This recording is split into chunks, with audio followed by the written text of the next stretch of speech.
Soal yang pertama. Setiap makhluk hidup memiliki ciri-ciri khusus. Perhatikan ciri-ciri khusus makhluk hidup berikut ini. Yang pertama, tubuhnya terdiri atas dua segmen, yaitu prosoma, bagian kepala dan dada, dan abdomen, yaitu bagian perut.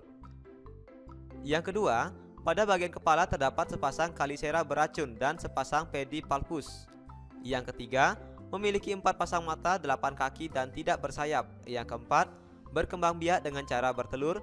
Yang kelima, sistem pernapasannya terjadi melalui sistem paru-paru buku. Pernyataan yang tepat berdasarkan ciri-ciri makhluk hidup di atas adalah A. Kumbang, B. Laba-laba, C. Semut, D. Kupu-kupu, E. Lipan. Kita lihat pembahasannya. Nah, ciri-ciri yang dimiliki oleh makhluk hidup tersebut sesuai dengan gambar berikut. Nah, sesuai dengan gambarnya ini adalah laba-laba. Laba-laba tubuhnya terdiri atas dua segmen, yaitu prosoma. Nah, prosoma adalah bagian kepala dan bagian dada. Kemudian terdiri atas abdomen, yaitu bagian perut. Yang kedua, pada bagian kepala laba-laba ini terdapat sepasang kalisera beracun dan sepasang pedipalpus. Selanjutnya memiliki 4 pasang mata. Nah, laba-laba ini umumnya memiliki 4 pasang mata, tapi ada juga yang memiliki 3 pasang, 2 pasang, bahkan 1 pasang. Namun umumnya memiliki 4 pasang mata dan 8 kaki serta tidak bersayap. Laba-laba sendiri berkembang biak dengan cara bertelur dan mempunyai sistem pernapasan, yaitu paru-paru buku. Maka jawaban yang tepat untuk pertanyaan ini yaitu yang B, laba-laba. Nah, di sini ada hal yang ingin kita tekankan berkaitan dengan laba-laba dibandingkan dengan binatang yang lain seperti lebah, kumbang, dan semut. Ini yang perlu diperhatikan, kalau pada laba-laba itu tubuhnya terdiri atas dua segmen, yaitu prosoma dan abdomen. Nah, prosoma itu sendiri yaitu bagian kepala dan dada, sedangkan abdomen yaitu bagian perut. Berbeda dengan lebah, kumbang, dan semut, ini memiliki 3 segmen tubuh. Ada kepala, ada dada, ada perut. Ini terpisah. Nah, kalau kita lihat laba-laba cuma 2 segmen.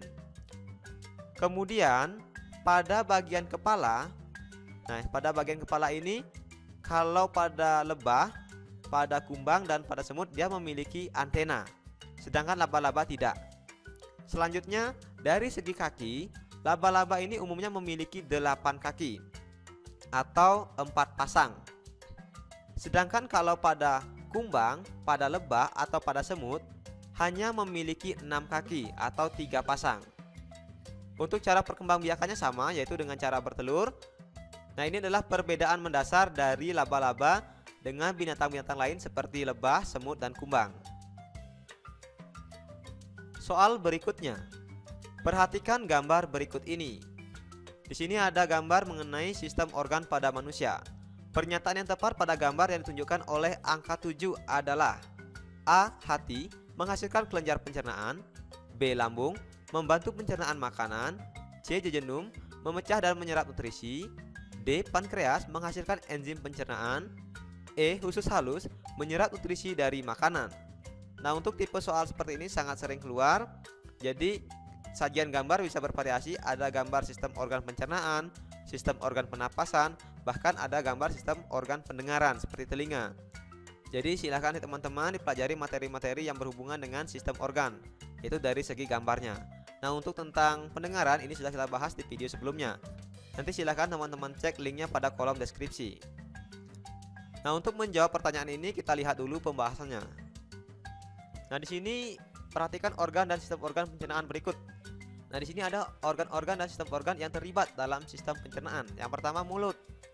Mulut merupakan tempat terjadinya pencernaan mekanik, yaitu oleh gigi, dan kimiawi oleh enzim petialin amilase oleh air liur. Kemudian ada yang nomor 2, ini berarti di gambar nomor 2, itu merupakan kerongkongan atau esofagus. Merupakan otot-otot kerongkongan memindahkan makanan dengan gerakan peristaltik. Nah, berarti gerakan peristaltik itu gerakan mendorong makanan menuju lambung. Kemudian di nomor 3 itu merupakan hati. Hati merupakan kelenjar pencernaan terbesar yang memiliki fungsi menghasilkan cairan empedu. Di nomor 4 ada empedu, membantu penguraian lemak. Kegunaan lainnya adalah membantu fungsi hati dalam pengeluaran zat sisa metabolisme dari dalam tubuh. Nah, jadi empedu ini memiliki 2 kegunaan, namun kegunaan utamanya yaitu sebagai penguraian lemak. Kemudian di nomor 5 itu usus halus, merupakan salah satu organ dalam sistem pencernaan yang berfungsi untuk memecah dan menyerap nutrisi dari makanan maupun minuman. Untuk nomor 6, paling bawah ya, ada anus, yaitu tempat jalan pembuangan sisa makanan yang tidak dipakai oleh tubuh dan gas-gas yang berbau seperti tinja. Di nomor 7, kita lihat di nomor 7 itu merupakan lambung.